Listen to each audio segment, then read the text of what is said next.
우리에게 주신 하나님의 말씀은 이사야 52장 1절로 10절까지의 말씀입니다. 이사야 52장 1절로 10절까지의 말씀입니다. 제가 한 절 여러분 한 절 교독하시겠습니다.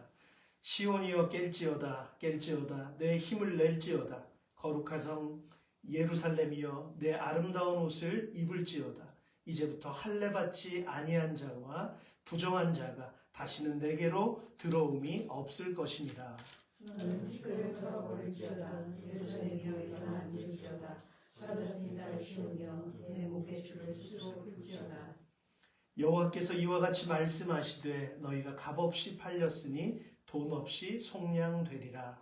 주 여호와께서 이와 같이 말씀하시되 내 백성이 전에 애굽에 내려가서 먹이에 거류하였고 아수르에는 공연히 그들을 압박하였도다. 그러므로 이제 여호와께서 말씀하시되 내 백성이 까닭 없이 잡혀갔으니 내가 여기서 어떻게 하랴. 여호와께서 말씀하시되 그들을 관할하는 자들이 떠들며 내 이름을 항상 종일토록 더럽히도다. 그러므로 내 백성은 내 이름을 알리라. 그러므로 그날에는 그들이 이 말을 하는 자가 나인 줄 알리라. 내가 여기 있느니라. 좋은 소식을 전하며 평화를 공포하며 복된 좋은 소식을 가져오며 구원을 공포하며 시온을 향하여 이르기를 내 하나님이 통치하신다 하는 자의 산을 넘는 발이 어찌 그리 아름다운가. 내 파수꾼들의 소리보다 그들이 소리를 높여 일제히 노래하니 이는 여호와께서 시온으로 돌아오실 때에 그들의 눈이 만나줄 보리로다. 너 예루살렘의 황폐한 곳들아 기쁜 소리를 내어 함께 노래할지어다. 이는 여호와께서 그의 백성을 위로하셨고 예루살렘을 구속하셨음이라. 여호와께서 열방의 목전에서 그의 거룩한 팔을 나타내 주시고 땅끝까지도 모두 우리 하나님의 구원을 보았도다. 아멘. 감사합니다. 생명의 말씀입니다. 오늘 함께 읽은 본문을 통해서 우리가 전한 것을 누가 믿었느냐라는 제목으로 주의 뜻을 나누도록 하겠습니다. 믿음은 하나님이 부르실 때 반응하는 것입니다. 나를 따라오라 내가 너희로 사람을 낚는 어부가 되게 하리라. 시몬과 안드레는 이 부르심을 들었을 때 즉시로 그물을 버려두고 예수 그리스도를 쫓았습니다. 여호와께서 아브라함에게 너는 고향과 친척과 아비의 집을 떠나 내가 내게 보여줄 땅으로 가라 이렇게 말씀하셨을 때 그는 여호와의 말씀을 따라 즉시로 떠났습니다.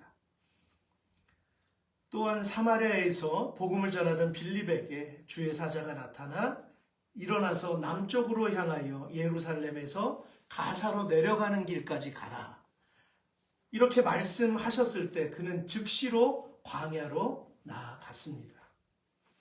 이렇게 그들이 믿음으로 반응했을 때 시몬과 안드레는 주님의 부활을 경험하는 제자가 됐고요.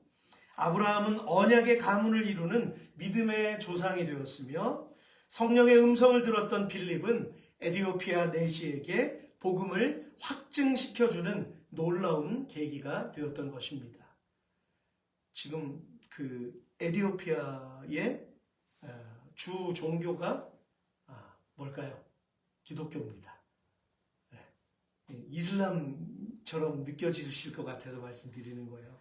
근데 물론 우리 개신교는 아니고요. 2000년 전, 3000년쯤부터 쭉 내려온 뭐라고 해야 될까요? 캐톨릭에 조금 가까운 그런 기독교예요. 하지만 그런 형태를 이루고 있지만 그 가운데에서도 개신교회들이 계속해서 성장하고 있습니다.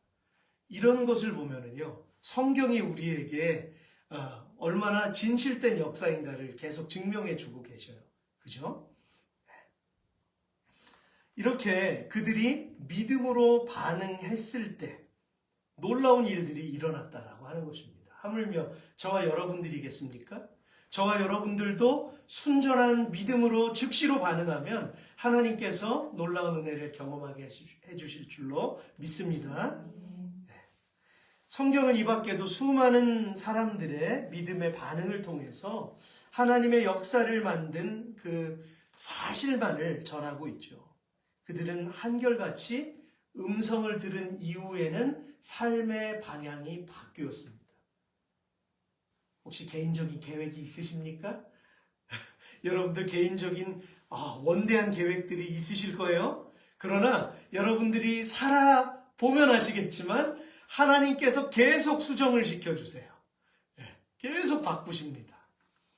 어느새 한 10년 전에 내가 원했던 모습과 지금의 모습과는 정말 달라져 있는 그러한 것들을 여러분들이 경험하실 것입니다. 여러분, 그 부르심에 반응하는 사람들의 특징은 무엇일까요? 그리고 그들을 움직이게 한 것은 과연 무엇입니까? 바로 자신의 영적 상태를 깨닫는 것이었어요. 그러나 구약 성경을 보면 이스라엘 백성들은 하나님의 말씀 앞에 반응하지 않을 때가 더 많았다는 거예요. 참 이상하죠? 어떻게 그렇게 하나님께서 실제적인 음성을 들려주셨고 만나게 하셨고 기적을 경험하게 하셨는데도 어떻게 그렇게 더 악한 길로 걸어갈 수 있었을까라는 의구심이 들 때가 있습니다. 이러한 때에 이사야 선지자는요, 남왕국 유다가 BC 701년 곧 아수르의 왕인 사네립이 유다를 침략했을 때 매우 중요한 역할을 감당했던 선지자였어요. 그는 유다왕 우시아와 요담과 그리고 아하스와 히스기야, 므낫세에 이르기까지 약 5명의 왕들이 통치하던 기간 동안 사역을 했고요.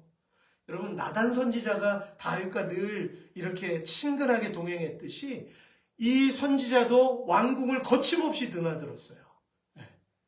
그런데 왜 이 유다는 깨닫지를 못했을까요? 왜 이 백성은 하나님 앞에 돌이키지를 못했을까요? 하나님을 의지하기보다는 눈에 당장 보이는 아수르나 바벨론 그리고 애국과 같은 주변의 강대국들과 인간적인 회합을 하고 손을 맞잡기를 원했던 거죠. 정말 우리 그리스도인들은요, 눈앞에 보이는 것에 현혹당하지 않아야 합니다. 여러분들을 강하게 이끄는 것이 있습니까? 아무리 좋은 것이라 할지라도 아무리 2번 아니면 안 될 것 같아 라고 하는 기회가 있다 할지라도 그러면 그럴수록 오히려 하나님 앞에 더 신중하게 하나님 이것이 맞는 길입니까? 라고 여러분들이 먼저 물어야 할 것입니다. 당시 유다의 모습은 엉망진창이 되어 있었어요. 왜냐하면 여호와 하나님 한 분만을 섬기지 않았고요. 아수르의 우상을 동시에 섬기는 영적인 혼합주의에 빠져 있었다는 것입니다. 여러분, 이 시대 교회들이 하나님 보실 때 다 영적인 교회일까요? 다 마음에 합한 교회일까요? 이렇게 물음표를 가지고 우리가 설 때 혼합주의적인 교회가 많지 않을까라는 생각이 두려운 마음이 듭니다. 저와 여러분들도 우리 교회가 이런 혼합주의적인 교회가 되지 않도록 날마다 깨어서 기도해야 할 줄로 믿습니다. 이건 눈에 띄는 게 아니에요. 눈에 드러나는 게 아닙니다. 우리의 생각을 주장하는 거거든요. 우리의 가치관을 흔드는 거거든요. 달콤하게 우리 교회가 세상과 손잡기를 그렇게 원하게 만드는 그러한 것들이죠. 급기야 이러한 몰락은 BC 722년 북왕국을 멸망시키고 결국에는 같은 민족인 유다의 신앙까지도 흔들어 놓습니다.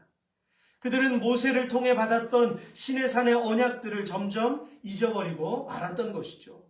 그리고 그들에게 여호와라는 것은 단지 자신들을 안위하게 만드는 수호신, 그 이상도 이하도 아니었어요. 자칫 잘못하면 우리 그리스도인들이 하나님을 마치 수호신처럼 하나님을 끌어내리고 내가 필요할 때만 불러내리는 그러한 신앙에 빠질 염려가 다분합니다.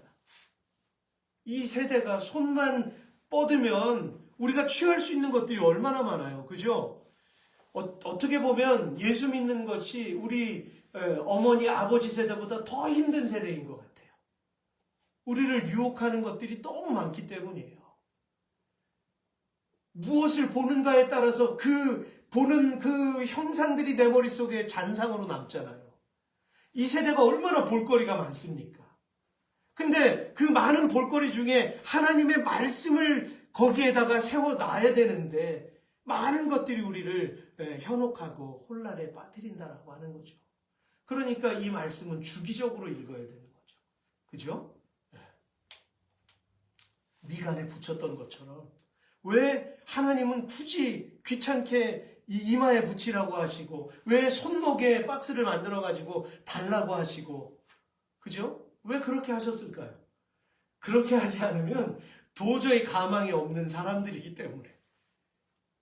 그러니까 매일매일 우리가 하나님께 매어 달려야 하는 것이죠. 하나님 살려주세요.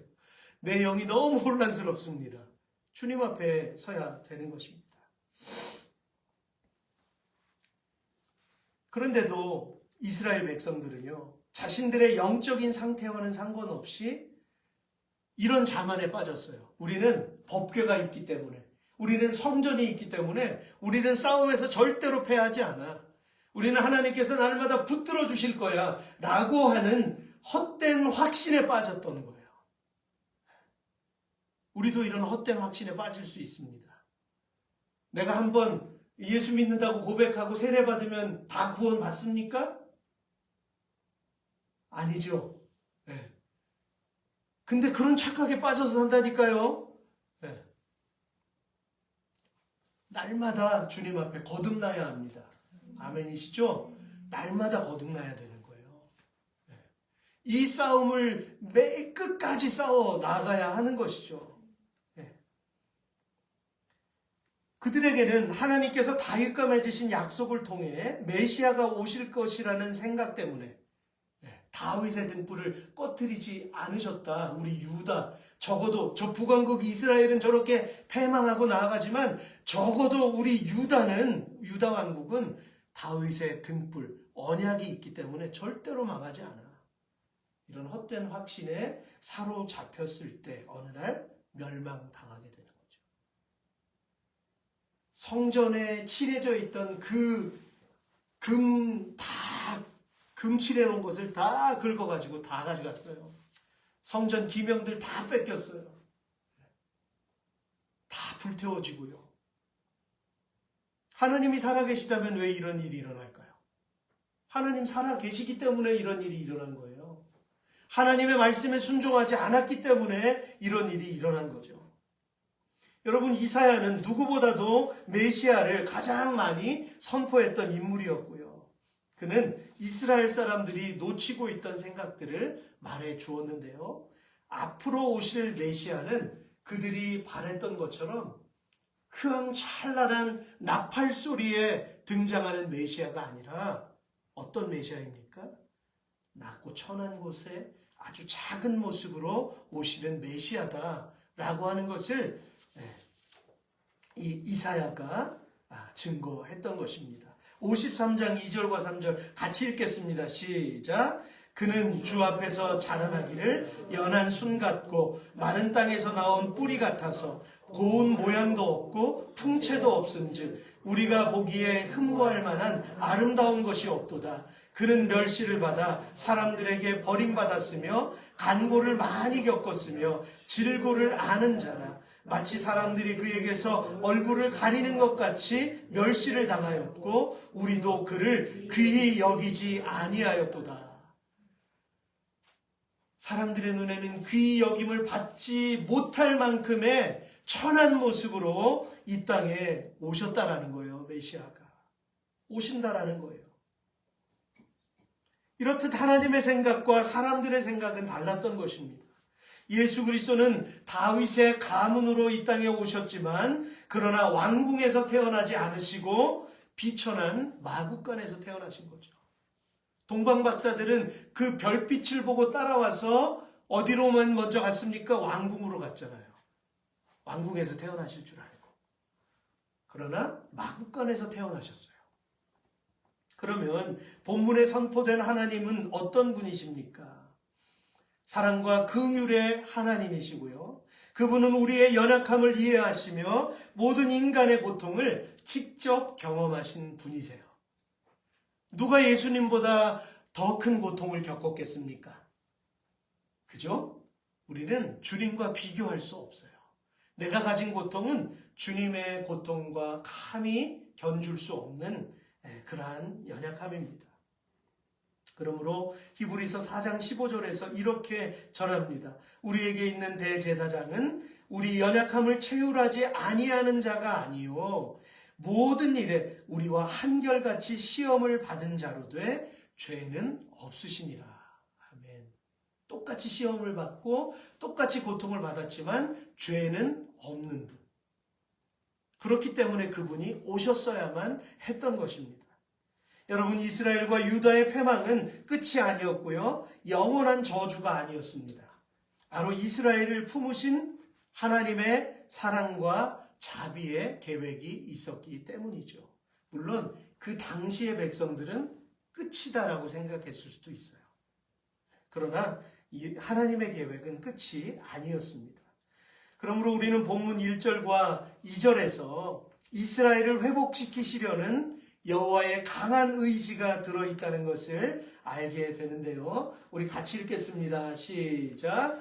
시온이여 깰지어다 깰지어다 내 힘을 낼지어다 거룩한 성 예루살렘이여 내 아름다운 옷을 입을지어다. 이제부터 할례받지 아니한 자와 부정한 자가 다시는 내게로 들어옴이 없을 것임이라. 너는 티끌을 떨어버릴지어다. 사로잡힌 딸 시온이여 내 목의 줄을 스스로 풀지어다. 아멘.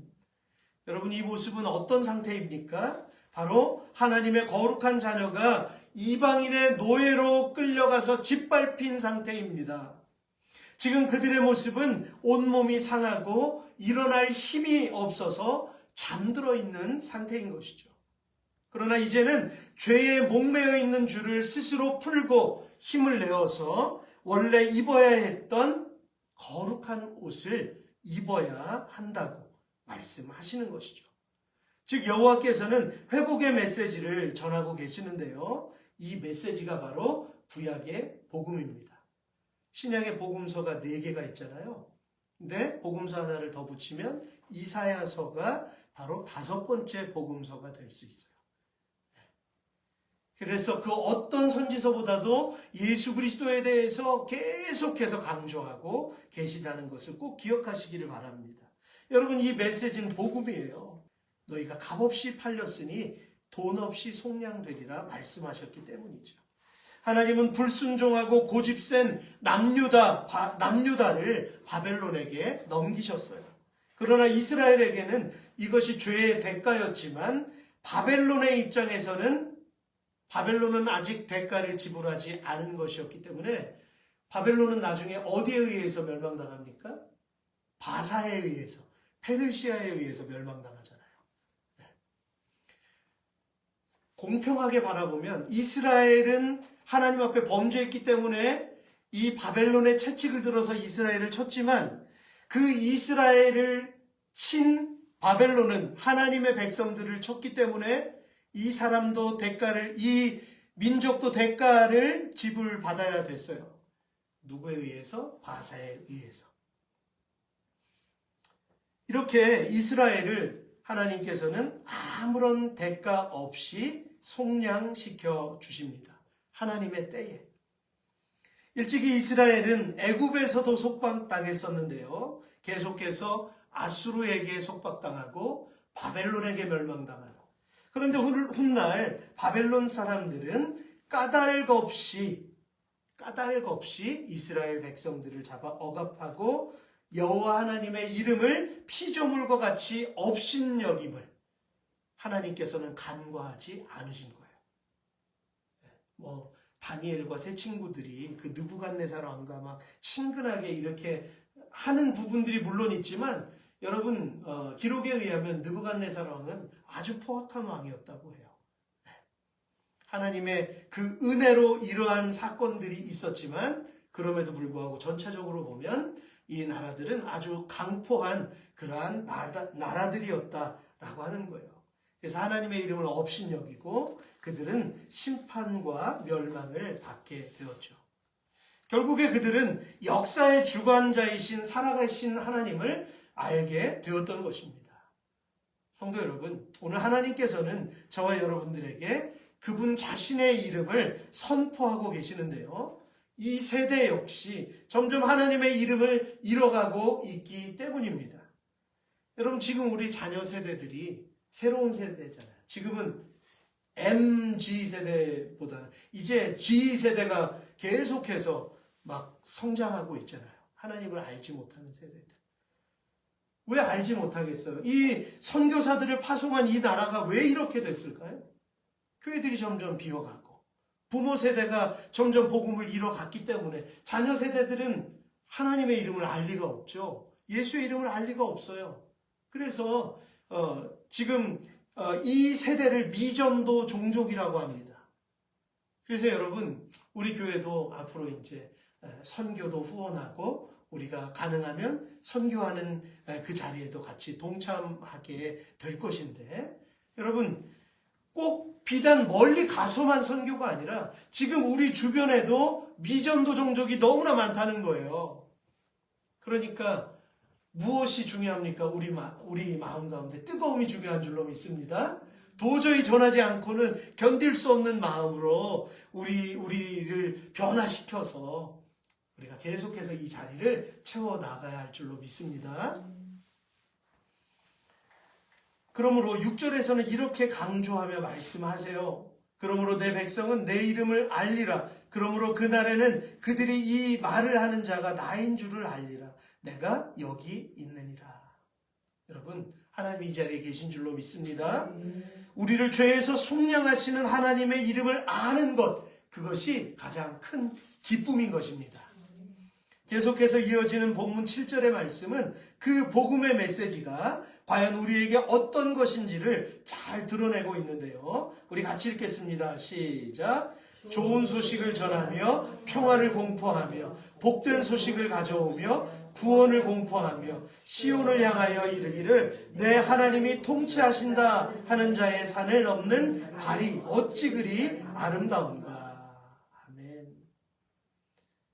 여러분 이 친숙한 본문은 바벨론 신들에 대한 여호와의 승리의 소식이죠. 이스라엘의 포로들이 예루살렘으로 돌아갈 수 있게 되었다는 선포였어요. 즉 바벨론에서 예루살렘으로 달려오는 그 전령의 이미지를 사용하고 있는 것입니다. 70년의 속박에서 온전히 자유케 됐을 때, 그래서 다시 본국으로 이주하는 그 백성들의 마음을 여러분 한번 상상해 보세요. 얼마나 감사가 넘치겠습니까? 그곳에서 태어났던 세대들은 자기들의 고향이, 부모들의 고향이 어떤 곳인지 몰랐겠지만 여러분 부푼 기대를 가지고 출발했을 거예요. 바로 여기 그림처럼 여러분 좋은 소식을 전하는 자의 발, 약 1000km의 광야 위를 달려온 전령의 발이 여러분 아름다울 리가 있겠습니까? 발이 아름답다라는 표현은 바로 그가 가지고 있는 소식이 기쁜 소식이라는 거예요. 이제 우리에게 평화가 왔습니다. 예루살렘이여 이제 우리는 구원받아 자유롭게 되었어요. 이제 우리는 하나님의 통치를 받게 되었습니다. 이렇게 외치는 것이죠. 그리고 7절 후반부는 이 광경을 발견한 파수꾼이 화답하는 소리였는데요. 보라, 좋은 소식을 전하는 자의 발이 어찌 그리 아름다운가 라고 증거하고 있는 것이죠. 복음이 왜 기쁜 소식입니까? 어둠의 통치자가 물러나고 자신들을 사랑하는 승리의 왕이 다스리게 되었기 때문입니다. 성도 여러분, 예수님께서는 모든 어두움을 물리치시고 저와 여러분을 구속하셨습니다. 그래서 우리는 오늘 성찬 예식을 같이 나누는 것이죠. 주의 십자가 부활이 그 증거이고 골로새서 1장 13절과 14절에서는 이렇게 말씀하고 있기 때문이에요. 그가 우리를 흑암의 권세에서 건져내사 그의 사랑의 아들의 나라로 옮기셨으니 그 아들 안에서 우리가 속량 곧 죄 사함을 얻었도다. 아멘. 죄 사함을 얻었습니다. 여러분 그리스도께서는 죽으심으로 우리가 지불해야 할 사망의 값을 지불하신 것입니다. 죽어야 될 사람이 살아난 것보다 더 기쁜 소식이 어디에 있겠습니까? 치료함을 받아야 될 네가 온전히 치유함을 받는 것이 가장 기쁜 소식이죠. 이렇게 바로 중요한 생명의 말씀을 믿고 따르며 반응하는 것. 근데 이것은 여러분들 각자의 몫이라는 거예요. 우리 모두가 동시에 똑같은 감격과 은혜를 누리는 것이 아니라 각자의 믿음의 분량이고 각자의 몫이라는 거예요. 여러분 무던히 싸우셔야 합니다. 이사야 53장 1절에서 이렇게 말씀하세요. 우리가 전한 것을 누가 믿었느냐? 여호와의 팔이 누구에게 나타났느냐? 여러분 오늘 이 자리에 누구도 소외된 자가 없습니다. 오직 보내는 자와 보냄을 받는 자가 있을 뿐입니다. 하나님께서 저와 여러분을 이 자리에 부르신 줄로 믿습니다. 네. 교회를 세워가는 일뿐만이 아니라 저와 여러분의 가정을 향해서도 바로 이 복음을 선포해야 할 줄로 믿습니다. 오늘 본문 9절에서는 우리가 밟고 있는 영역들을 어떻게 표현하고 있습니까? 너 예루살렘의 황폐한 곳들아 기쁜 소리를 내어 함께 노래할지어다 라고 말씀하세요. 근데 여러분 우리가 서 있는 곳을 어떻게 표현하고 있어요? 만족한 자리가 아닙니다. 황폐한 자리라고 표현하고 있어요. 너 예루살렘의 황폐한 곳들아. 현실적으로 보면 누구도 만족스러운 삶은 없죠. 그러나 하나님께서 그곳이 기쁨의 소리가 울려 퍼지는 소망의 땅이 되기를 원하고 계신다는 거예요. 오늘 본문을 보시면은요, 하나님께서는 우리에게 부탁하지 않으셨어요. 명령하셨어요. 근데 우리는 자꾸만 부탁을 하려고 그래요. 그죠? 하나님은 명령하셨어요. 선포하는 겁니다. 여러분들의 가정을 향해, 우리 교회를 향해, 어둠을 향해 계속해서 예수의 이름으로 선포하실 수 있기를 주의 이름으로 축복합니다.